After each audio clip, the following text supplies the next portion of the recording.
प्यारे बच्चों, आपका दिन मंगलमय हो। अगर आप नए हैं तो चैनल को सब्सक्राइब कर लें। शुरू करेंगे पत्रकारीय लेखन के विभिन्न रूप और लेखन प्रक्रिया का जो अगला पार्ट है, विचारपरक लेख या लेखन, टिप्पणियां और संपादकीय। इसमें हम पढ़ेंगे विचारपरक लेखन, लेख, टिप्पणियां और संपादकीय। ये जो आते हैं क्या होते हैं। अखबारों में समाचार और फीचर के अलावा विचारपरक सामग्री का भी प्रकाशन होता है। कई अखबारों की पहचान उनके वैचारिक रुझान से होती है। एक तरह से अखबारों में प्रकाशित होने वाले विचारपूर्ण लेखन से उस अखबार की छवि बनती है।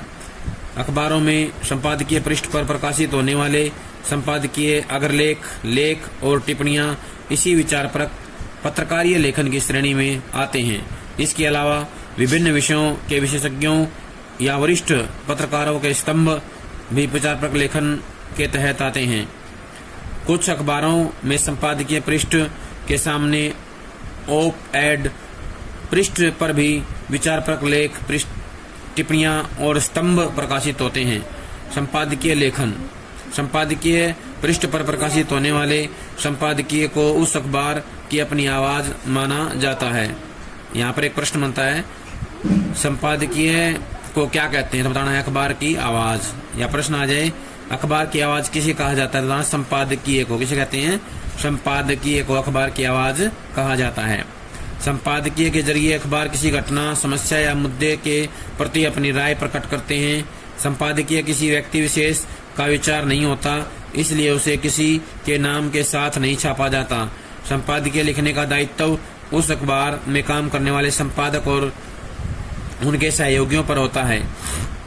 यहाँ पर प्रश्न बनेगा, संपादकीय कौन लिखता है या किसका दायित्व होता है? तो बताएंगे संपादक और उनके सहयोगियों पर होता है या उनका होता है।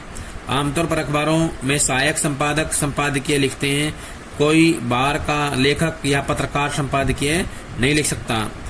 हिंदी के अखबारों में कुछ में 3, कुछ में 2 और कुछ में केवल 1 संपादकीय प्रकाशित होता है। संपादकीय का एक उदाहरण प्रस्तुत है। मूल्यांकन का दायरा। अगले विद्यालयी शिक्षा स्तर से विद्यार्थियों के सतत और व्यापक मूल्यांकन की प्रक्रिया लागू हो जाएगी। इससे पाठ्यपुस्तकों का बोझ और परीक्षा का तनाव कम करने का सरकार का मकसद किसी हद तक पूरा हो सकता है। इस प्रक्रिया को अपनाने का प्रस्ताव राष्ट्रीय शैक्षिक अनुसंधान एवं प्रशिक्षण परिषद का था। फिलहाल लिखित और प्रायोगिक परीक्षाओं के आधार पर मूल्यांकन का प्रावधान है, जबकि विद्यालय में रहते हुए विद्यार्थी की सक्रियता पाठ्यपुस्तकों तक सीमित नहीं होती। वह खेलकूद, संगीत, भाषण, वाद विवाद जैसी अनेक रचनात्मक गतिविधियों में शरीक होता है। गतिविधि। अपने क्षेत्र में किसी समस्या पर 100-250 शब्दों की विशेष रिपोर्ट तैयार कीजिए। उसे अपने शहर या क्षेत्र में प्रकाशित होने वाले अखबार में प्रकाशन के लिए भेजिए। विशेष रिपोर्ट तैयार करने के लिए उस समस्या की तह में जाने की कोशिश कीजिए। समस्या से पीड़ित या परेशान लोगों से बातचीत करने के अलावा संबंधित विभाग के अधिकारियों या कर्मचारियों से भी उनका पक्ष पूछिए। सभी को जो है एक विशेष रिपोर्ट तैयार करनी है। इनका पाठ्यक्रम से सीधे कोई संबंध भले ही न हो, पर ये विद्यार्थी के सीखने समझने की प्रक्रिया का हिस्सा होती हैं। इसलिए इस बात की भी जरूरत लंबे समय से महसूस की जा रही है कि विद्यार्थी का समग्र मूल्यांकन होना चाहिए, यानी पूरा मूल्यांकन होना चाहिए। लिखित और प्रायोगिक परीक्षा के आधार पर सिर्फ पाठगत ज्ञान और बोध को जांचा परखा जा सकता है। प्रोफेसर यशपाल भी विद्यार्थियों के समग्र मूल्यांकन के पक्षधर रहे हैं। जब NCERT की नई पाठ्यचर्या की रूपरेखा तैयार करने के लिए उनकी अध्यक्षता में समिति का गठन किया गया, तभी उन्होंने सतत और व्यापक मूल्यांकन की पद्धति अपनाने का सुझाव दिया। अब यह विद्यालयों की जिम्मेदारी होगी कि वे विद्यार्थियों की शैक्षणिक योग्यता के साथ ही उनकी दूसरी गतिविधियों को भी आंकें, यानी कि सहगामी जो गतिविधियां हैं उनका भी जो आंकलन करना होता है, मूल्यांकन करना होता है। इसके लिए 100 में से 20 अंक निर्धारित किए गए हैं। इन्हें विद्यार्थी की वार्षिक और बोर्ड परीक्षाओं में प्राप्त अंकों में जोड़ा जाएगा। इस पद्धति के लागू होने से जहां विद्यार्थियों में पाठ्यक्रम से अलग स्कूली गतिविधियों में हिस्सा लेने का उत्साह बढ़ेगा, वहीं अध्यापक भी इनके प्रति अधिक जिम्मेदारी महसूस करेंगे। हालांकि केंद्रीय माध्यमिक शिक्षा बोर्ड और हरियाणा बोर्ड के विद्यालयों में आंतरिक मूल्यांकन पद्धति पहले से लागू है और दूसरे कई राज्यों में इस पर विचार चल रहा है, लेकिन इसके अंक वार्षिक या बोर्ड परीक्षा के अंकों में जोड़े जाने का प्रावधान न होने के कारण समग्र मूल्यांकन का मकसद पूरा नहीं हो पा रहा था। एनसीईआरटी की नई पाठ्यचर्या में विद्यार्थियों को खेल खेल में अपने आसपास के वातावरण और रोजमर्रा की जिंदगी से भी सिखाने पर जोर है, यानी कि अपने आसपास के जीवन से, पर्यावरण से सीखने का जो है प्रेरणा भरा कार्य किया गया। इसलिए प्रस्तावित मूल्यांकन पद्धति से यह प्रक्रिया और पुष्ट होगी। देखा जाता है कि पाठ्यक्रम पर अधिक जोर देने के कारण अनेक विद्यार्थी खेल कूद, सांस्कृतिक, सामाजिक और कलात्मक गतिविधियों में दिलचस्पी नहीं लेते हैं। अभिभावक भी बच्चों को इनके प्रति उत्साहित या प्रोत्साहित नहीं करते। निजी स्कूलों में सह शैक्षणिक गतिविधियों पर जरूर कुछ ध्यान दिया जाता है, मगर ज्यादातर सरकारी स्कूल इनके प्रति उदासीन ही दिखाई देते हैं। समग्र मूल्यांकन की पद्धति लागू होने से वे ऐसी गतिविधियां आयोजित करने के लिए बाध्य होंगे।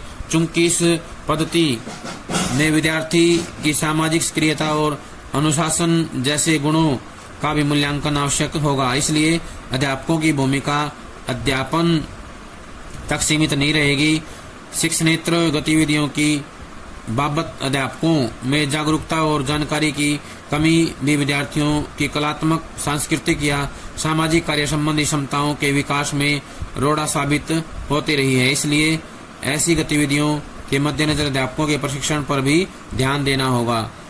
ये जो संपादकीय है जनसत्ता से लिया गया है, जनसत्ता में प्रकाशित है ये संपादकीय। आगे स्तंभ लेखन। इसी तरह स्तंभ लेखन भी विचारपरक लेखन का एक प्रमुख रूप है। कुछ महत्वपूर्ण लेखक अपने खास वैचारिक रुझान के लिए जाने जाते हैं। उनकी अपनी एक लेखन शैली भी विकसित हो जाती है। ऐसे लेखकों की लोकप्रियता को देखकर अखबार उन्हें एक नियमित स्तंभ लिखने के लिए जिम्मा दे देते हैं, यानी लिखने का जिम्मा देते हैं। स्तंभ का विषय चुनने और उसमें अपने विचार व्यक्त करने की स्तंभ लेखक को पूरी छूट होती है। स्तंभ में लेखक के विचार अभिव्यक्त होते हैं। एक परिभाषा पूछी जाएगी तो हमें बताना है। स्तंभ एक ऐसा लेखन है जिसमें लेखक विषय अपनी मर्जी से चुनता है। क्या करता है? अपनी मर्जी से विषय का चयन करेगा और उसमें अपने विचार व्यक्त करता है, तो उसे कहेंगे स्तंभ लेखन। क्या कहेंगे? स्तंभ लेखन। और इसकी जो भाषा शैली है वो अपने आप लेखक की मनोभावनाओं के अनुसार जो है विकसित होती है। क्या होती है?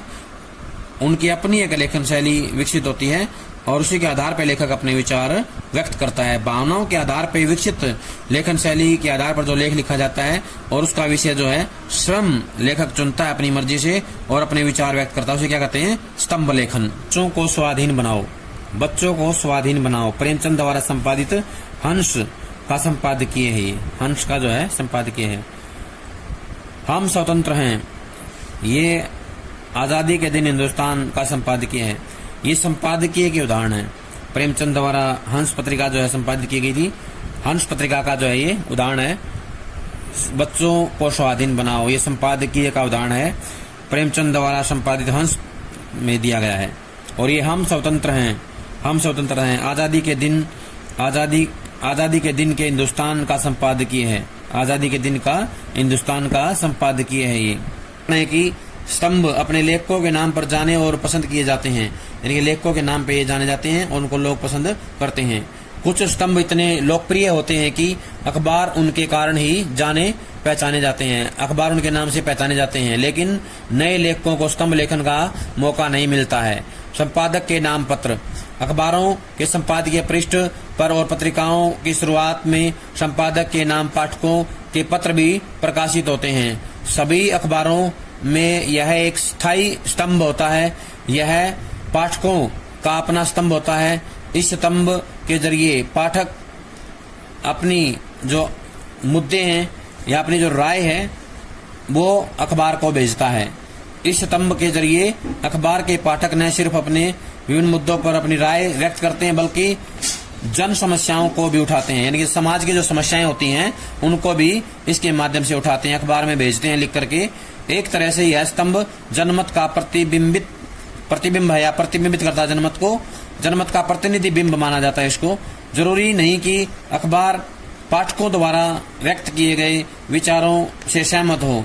यह स्तंभ नए लेखकों के लिए लेखन की शुरुआत करने और उन्हें हाथ मांजने का भी अवसर देता है। कहने का आशय है कि संपादक के नाम पत्र जो कॉलम होता है ये नए लेखकों के लिए बहुत ही महत्वपूर्ण है, उनके लिए जो है उत्साह भरा होता है। लेख सभी अखबार संपादकीय पृष्ठ पर समसामयिक मुद्दों पर वरिष्ठ पत्रकारों और उन विषयों के विशेषज्ञों के लेख प्रकाशित करते हैं। इन लेखों में किसी विषय या मुद्दे पर विस्तार से चर्चा की जाती है। लेख विशेष रिपोर्ट और फीचर से इस मामले में अलग है कि उसमें लेखक के विचारों को प्रमुखता दी जाती है, यानी कि जो लेख होता है उसके अंदर जो है लेखक के विचारों को ही प्रमुखता दी जाती है। वो फीचर और रिपोर्ट से भिन्न होते हैं। क्या होते हैं? लेख जो है विशेष रिपोर्ट और फीचर से अलग होते हैं क्योंकि इनमें केवल और केवल लेखक के विचारों को प्रमुखता दी जाती है। प्यारे बच्चों, ये गतिविधि है। अपने स्थानीय अखबार में संपादक के नाम पत्र कॉलम के लिए 4 सप्ताहों तक हर सप्ताह अलग अलग विषयों एक पत्र भेजिए, यानी कि विषयों के ऊपर आधारित होना चाहिए। पत्रों के शब्द संख्या 50 से 75 शब्दों से अधिक नहीं हो। पहले सप्ताह संपादकीय पृष्ठ पर प्रकाशित किसी संपादकीय या लेख में उठाए गए मुद्दे पर अपनी राय भेजिए। अगले सप्ताह अपने शहर की किसी सार्वजनिक समस्या पर पत्र भेजिए। तीसरे सप्ताह मोहल्ले की किसी समस्या पर पत्र भेजिए और आखिरी पत्र में अपने स्कूल से जुड़ी किसी समस्या का ब्यौरा देते हुए चिट्ठी भेजिए। समाचार पत्र में स्तंभ को ध्यान से पढ़िए, क्या उसमें आपका पत्र प्रकाशित हुआ है? कहने का आशय है कि आप समस्याओं पर एक पत्र तैयार करें और अखबार में प्रकाशित होने के लिए भेजें। सूचनाओं पर आधारित होते हैं और लेखक उन तथ्यों और सूचनाओं के विश्लेषण और अपने तर्कों के जरिए अपनी राय प्रस्तुत करता है। लेख लिखने के लिए पर्याप्त तैयारी जरूरी है। इसके लिए उस विषय से जुड़े सभी तथ्यों और सूचनाओं के अलावा पृष्ठभूमि सामग्री भी जुटानी पड़ती है। यह भी देखना चाहिए कि उस विषय पर दूसरे लेखकों और पत्रकारों के क्या विचार हैं। लेख की कोई एक निश्चित लेखन शैली नहीं होती है और हर लेखक की अपनी शैली होती है, लेकिन अगर आप अखबारों और पत्रिकाओं के लिए लेख लिखना चाहते हैं तो शुरुआत उन विषयों के साथ करनी चाहिए जिस पर आपकी अच्छी पकड़ और जानकारी हो। लेख का भी एक प्रारंभ, मध्य और अंत होता है। लेख की शुरुआत में अगर उस विषय के सबसे ताजा प्रसंग या घटनाक्रम का विवरण दिया जाए और फिर उससे जुड़े अन्य पहलुओं को सामने लाया जाए तो लेख का प्रारंभ आकर्षक बन जाता है। इसके बाद तथ्यों की मदद से, यानी कि उनके सहारे तथ्यों की मदद से विश्लेषण करते हुए आखिर में आप अपना निष्कर्ष या मत प्रकट कर सकते हैं। साक्षात्कार या इंटरव्यू।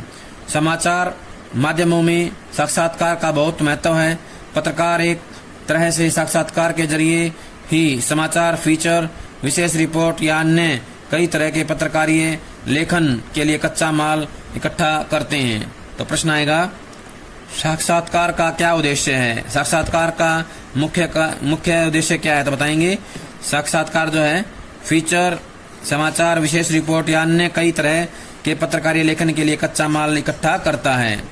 पत्रकारीय साक्षात्कार और सामान्य बातचीत में फर्क होता है कि साक्षात्कार में एक पत्रकार किसी अन्य व्यक्ति से तथ्य, उसकी राय और भावनाएं जानने के लिए सवाल पूछता है। साक्षात्कार का एक स्पष्ट मकसद और ढांचा होता है। एक सफल साक्षात्कार के लिए आपके पास न सिर्फ ज्ञान होना चाहिए बल्कि आप में संवेदनशीलता, कूटनीति, धैर्य और साहस जैसे गुण भी होने चाहिए। एक अच्छे और सफल साक्षात्कार के लिए यह जरूरी है कि आप जिस विषय पर और जिस व्यक्ति के साथ साक्षात्कार करने जा रहे हैं उसके बारे में आपके पास पर्याप्त जानकारी हो।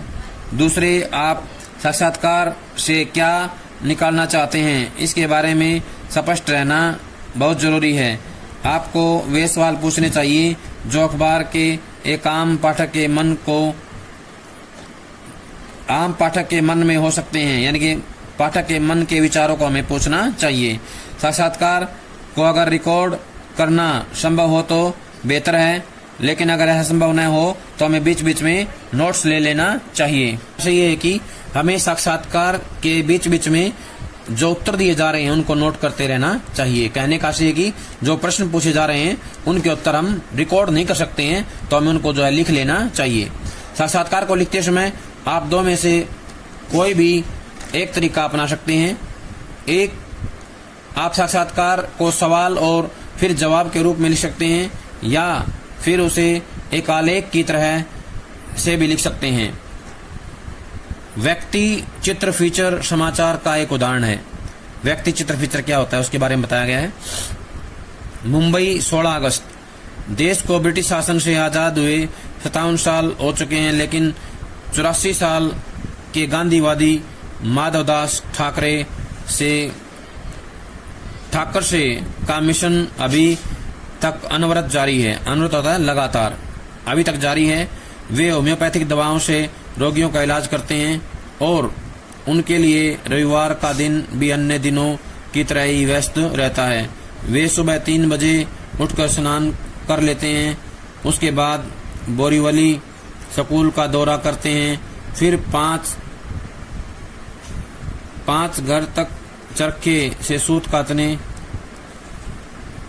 के बाद रोगियों से मिलते हैं। ठाकर से एक सक्रिय स्वतंत्रता सेनानी हैं। आजादी की लड़ाई में भाग लिया था इन्होंने, और उन्होंने महात्मा गांधी से प्रभावित होकर आजादी के आंदोलन में बढ़ चढ़कर हिस्सा लिया। उस समय वे महज 17 साल के छरहरे और आकर्षक युवक थे। उन्होंने बताया कि बापू का आदर्श और उनकी प्रार्थना सभाएं काफी प्रभावित करने वाली थी। स्वतंत्रता आंदोलन में शामिल होने का फैसला उन्होंने अचानक किया। उनके पिता एक संपन्न व्यापारी थे, लेकिन उन्होंने उनके काम में हाथ बटाने के बजाय देश के लिए काम करना बेहतर समझा। ठाकर से ने बीते दिनों को याद करते हुए कहा, मेरे पिता के अपार धन का कोई मतलब नहीं था। वे ग्रामदेवी स्थित मणि भवन के सामने 6 कमरे के अपने मकान में बैठकर बात कर रहे थे।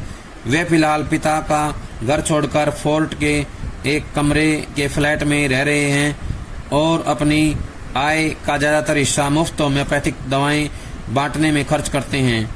उनके माता पिता ने उनकी शादी बुद्धिमान और व्यवहार कुशल मालती से यह सोचकर कराई थी कि वह ठाकर से की सोच में बदलाव ला सकेंगी, लेकिन ठाकर से की प्रतिज्ञा अटल थी। सच्चाई तो यह है कि मालती अक्सर उनके पंपलेट की प्रूफ रीडिंग कर उनकी मदद ही किया करती थी। इस हठ योगी का आजादी का जुनून अभी भी उतना ही पक्का है। ठाकर से के 7 बच्चों में से एक उनकी बेटी जयश्री का कहना है, उनका आदर्श आज की दुनिया से अलग है, लेकिन वे अभी तक नहीं बदल पाए। वे कई दिनों तक पानी के बिना रह सकते हैं और किसी को रिश्वत नहीं देते हैं। इटली के वाणिज्य दूतावास में काम करने वाली उनकी बेटी कल्पना मुस्कुराती हुई कहती हैं, वे अभी भी अपने कपड़े खुद धोते हैं और न ही किसी को उपहार देते हैं न लेते हैं। ठाकर से अपने काते हुए सूतों से बने कपड़े ही पहनते हैं। वे खादी और ग्रामोद्योग आयोग में मार्केटिंग डायरेक्टर भी रह चुके हैं। वे याद करते हैं कि किस तरह वे 1904 में गांधीवादी विचारधारा की लेखिका उषा मेहता के पर्चों को लोगों में वितरित करते थे। ब्रिटिश विरोधी पर्चे बांटने के जुर्म में उन्हें 6 महीने की सजा भी हुई थी, लेकिन आज की तारीख में वे सिर्फ अपनी कल्पना के अनुरूप जीवन से संघर्ष करते हैं। उन्होंने बताया, राष्ट्रवाद धीमी मौत की तरह समाप्त हो रहा है। आज के राजनेता सिर्फ कुर्सी और सत्ता पाने के लिए ही आतुर रहते हैं। देश के हालात से वे काफ़ी दुखी हैं, लेकिन 8 साल की उनकी पोती यशस्वी जब उनके पास चरखा काटना सीखने के लिए रोजाना आधा घंटा बैठती हैं तो उन्हें थोड़ा सुकून मिलता है। वे हंसते हुए बताते हैं, मेरी पोती यह सीखने के लिए काफ़ी उत्सुक है। ये एक उदाहरण है, सभी को इसे पढ़ना है, समझना है और इस प्रकार के अन्य उदाहरण भी सभी को पढ़ने हैं और कॉपी में नोट करने हैं। प्यारे बच्चों, ये था हमारा पाठ पत्रकारीय लेखन के रूप और विभिन्न रूप और लेखन प्रक्रिया। बहुत बहुत धन्यवाद।